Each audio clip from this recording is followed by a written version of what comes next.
Hello and welcome to Back to the Feature, the show where we talk about movies past, present, and future. Today, we're keeping in the present and we're talking about the second Stephen King adaptation to come out this year, It. You'll come with me.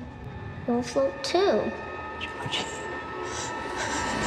So, after the abomination that was The Dark Tower, I was definitely ready to see if this Stephen King adaptation was going to be better than that one, and I think I walked away quite satisfied with it. I concur. It was a fantastic film. It's a great Stephen King adaptation, and this movie really did blow me away. I think that right now, and I've said it before on this show many times, and I'll be saying it a lot coming up in October when we start doing our 31 Days of Horror. We love horror here, and I think that we are in the middle of quite the horror renaissance with movies like Get Out, The Babadook, The Witch, It Follows. There's just been so many really, really good ones that have come out, and this is, I think, one that bridges the gap between things maybe like the Conjuring films, which are quite popular and I think for the most part well made, and also some of these more Blumhouse and A24 stuff that we're also getting. I think that this is a really exciting time for horror movies, and this is a movie that obviously a lot of audience members are really connecting to. It did 117 million over the weekend, which for a horror movie is insane. It's more than double the record. Yeah, it blew the record out of the water. And I think for a lot of really good reasons, and I think it makes sense. Yeah, I think it is a really exciting achievement because horror films are extremely marketable. You see these garbage movies that get released every single October, and they make lots of money.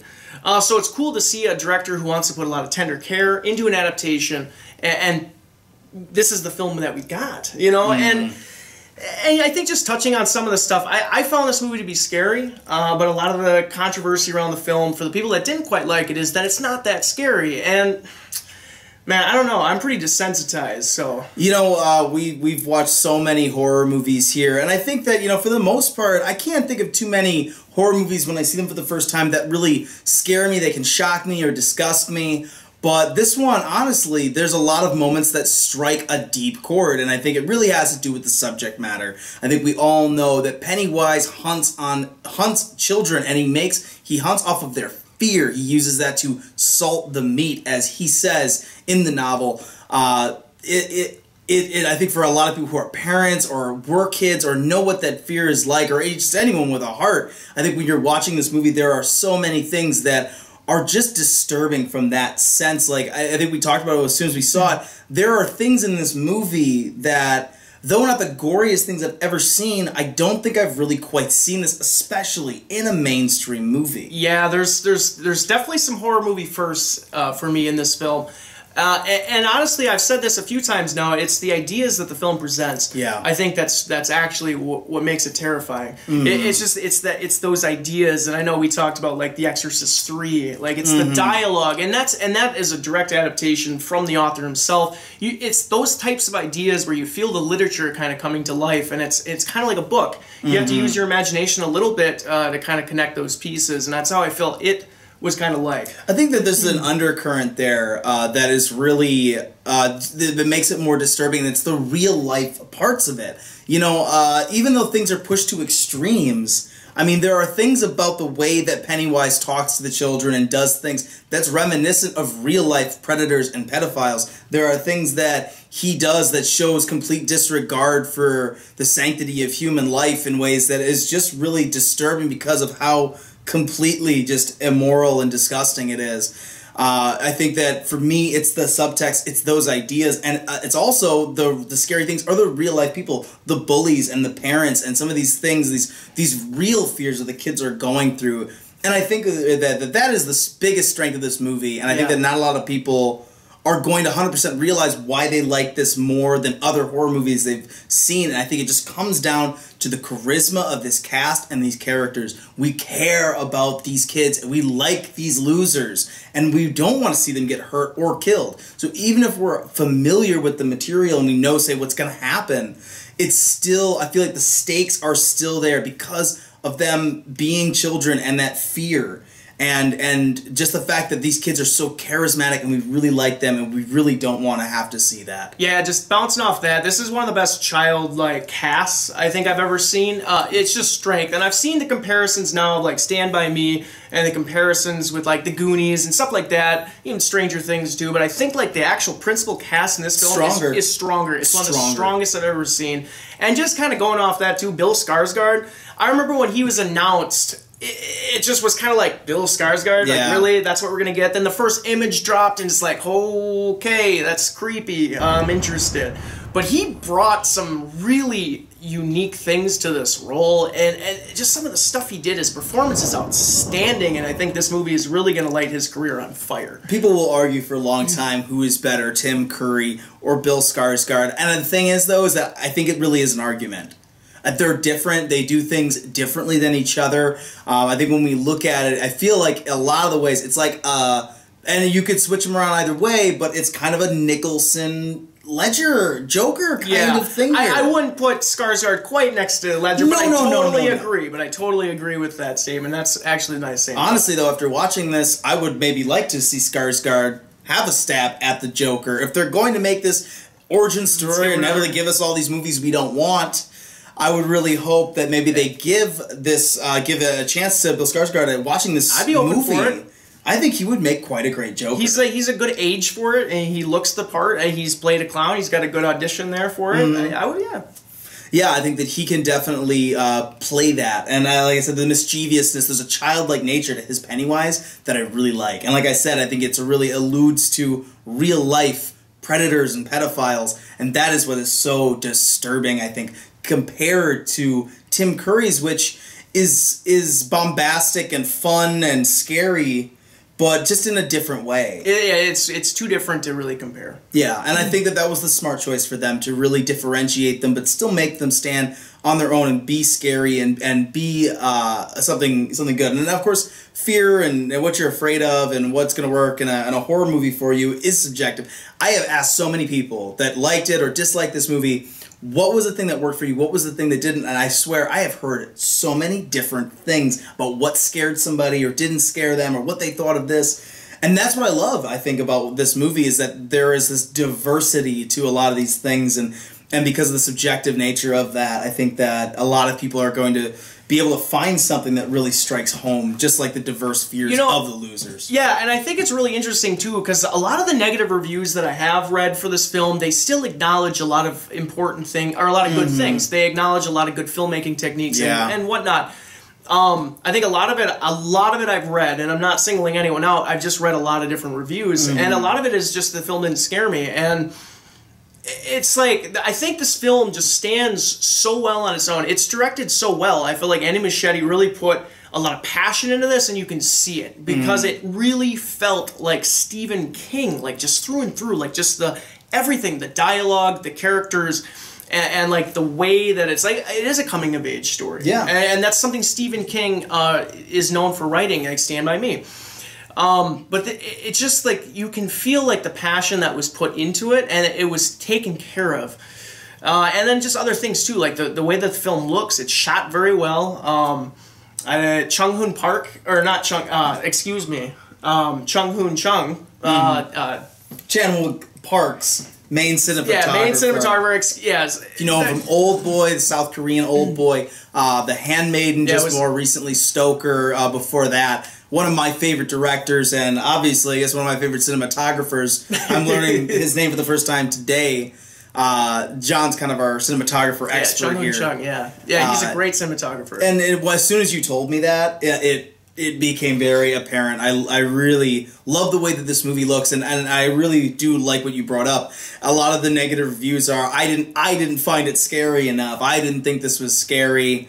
Or we've seen it before. We've seen this before. And I think that it's regardless of that, I really think that it's a well-made film, and you can't disregard that stuff because you personally were like, well, this isn't keeping me up at night. Which, I'm sorry, I don't find that as an adult. There's lots and lots of movies that keep me up at night like that. Yeah. So, and then too, the criticism of like it being too close to Stand By Me. Well, go bring that up with Stephen King. Seeing that he wrote both of these things like a long time ago now, You might want to bring that up with him, that it is too close to Stand By Me, because this adaptation is closer than the miniseries to what Stephen King wrote.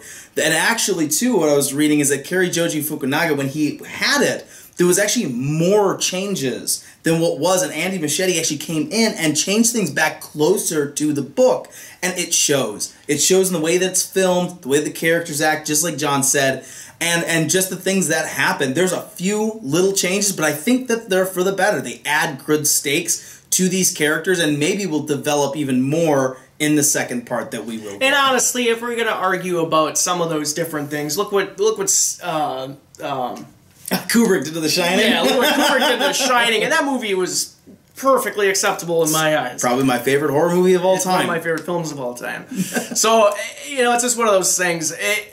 This movie just had so much passion behind it, and people close to the project even said that Andy compared Andy to like Peter Jackson and what he did with Lord of the Rings. I wouldn't put this maybe next to Lord of the Rings, but it's just that comparison between the director and the care and tenderness that they had for the film. And as I said right at the top of the show, I mentioned The Dark Tower. You know, coming out of that, something that felt completely alien and completely separate from King's world. As a guy that grew up reading Stephen King.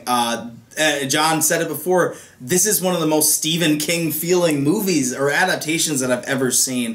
It is one of the best adaptations of his work, full stop. And before we change the subject too, I did want to touch on the comparisons to Stranger Things. I'm wearing a Stranger Things t-shirt even right now.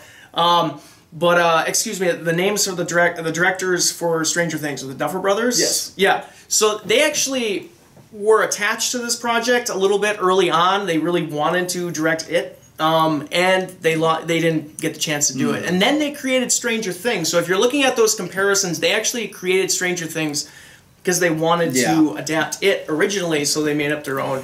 Yeah, a lot of people saying that there's unoriginal bits of this movie go right back to the book. Then you'd probably have the same criticism of the novel.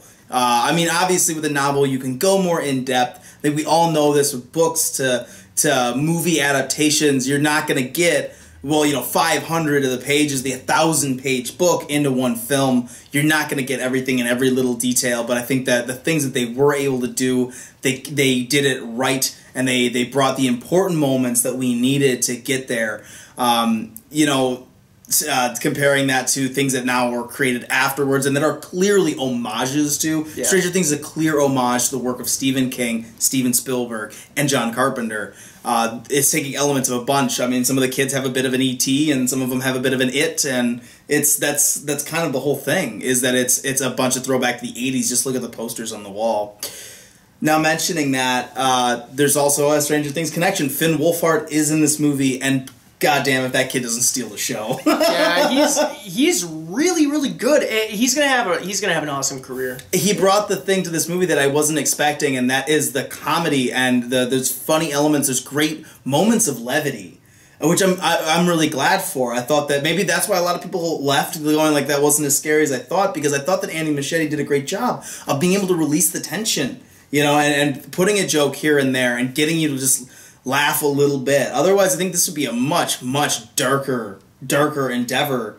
And I thought that he blended it well. Yeah, I'm fine with it not going the full dark route. I mean, it would have been fine to see like that version, just full dread, full darkness. But I think just the way that it is, it just presents itself in such a unique way. I mean, you've seen these different things before, but it's just the completeness of this film makes it kind of that spectacle. It's going to give a lot of rewatch value to this film. I can't wait to watch it again. I'll probably see it again in theaters, honestly. I'm thinking about it for sure. Yeah. So it's just, I think all those things, it's just the completeness and the fullness of this film and all the different things that it presents and all the quality that's put into this movie definitely makes it one of my favorite films this year. So, obviously, we have heaped quite a bit of praise on this film. John, was there anything in the movie that didn't work for you?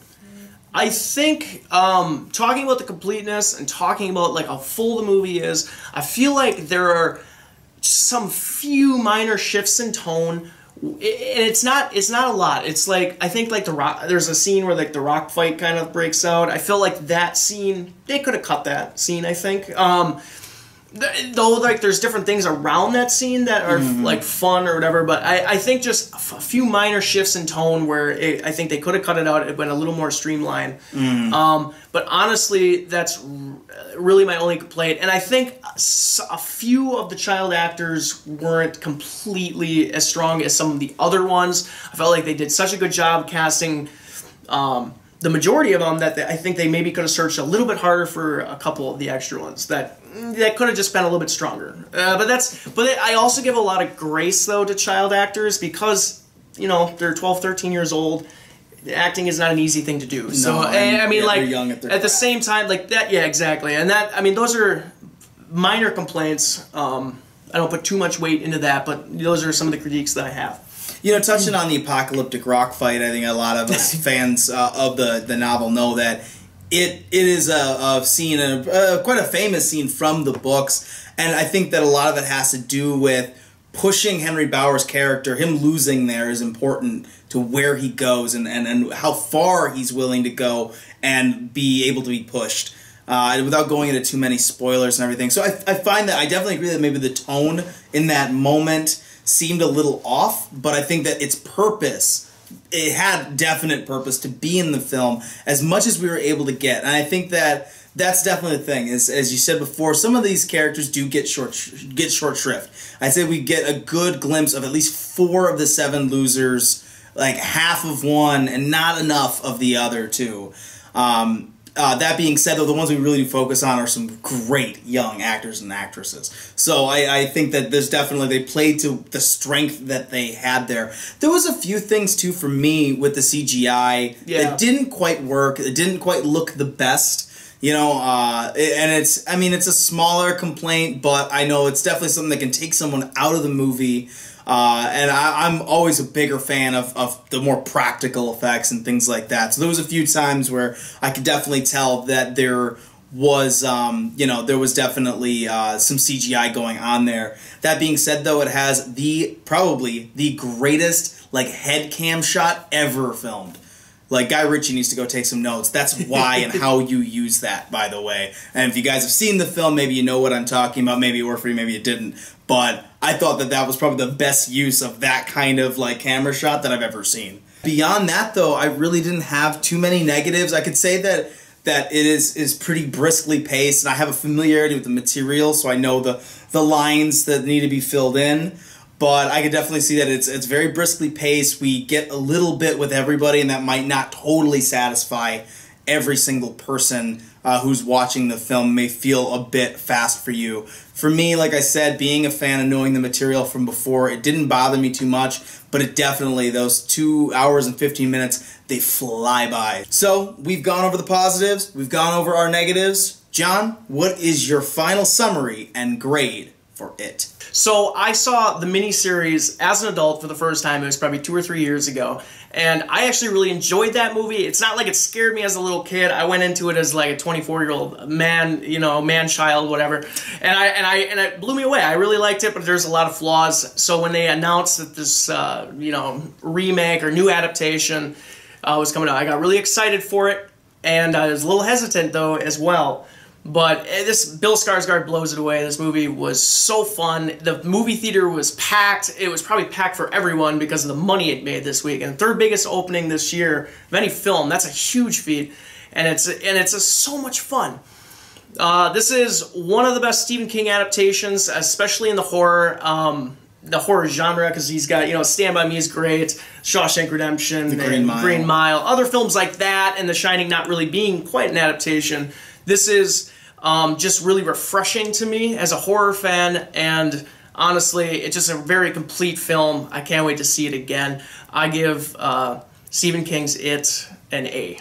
This is, as John said earlier, one of the greatest adaptations of a Stephen King film. We got the awful Dark Tower, and I was definitely getting a little scared coming into it. I did not think much of Skarsgård coming in, and he really changed my tune a little bit. I definitely see that the guy has a skill set and there's a way to use him. As I said before, I'd love to see him come in as the Joker. This young cast is amazing. Probably at least 4 of these actors, you're going to see a lot of them from now on. They're really, really good, and I can't wait to see what Andy Muschietti gets to do next because of it. Not just It Part 2, which hopefully he will for sure lock down if he hasn't already.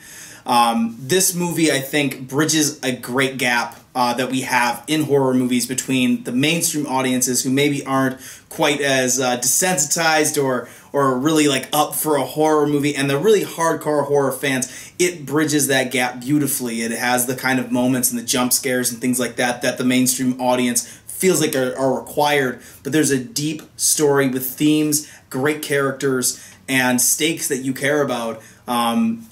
For the more hardcore horror fans, and some genuinely freaky stuff, too, for those more hardcore horror fans. This is a movie that I'm not surprised to see it made all this money. It did well with its reviews early on, and a lot of people wanted to see it for a lot of different reasons on both sides of the fence. So guys, if you haven't gotten to see this one, go out and see it. It is fantastic.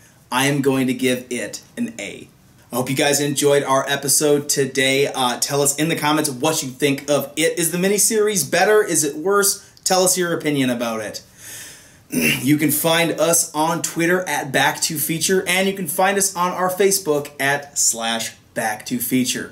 I've been Giovanni Carlo. And I'm John Vandeloo. We all float down here.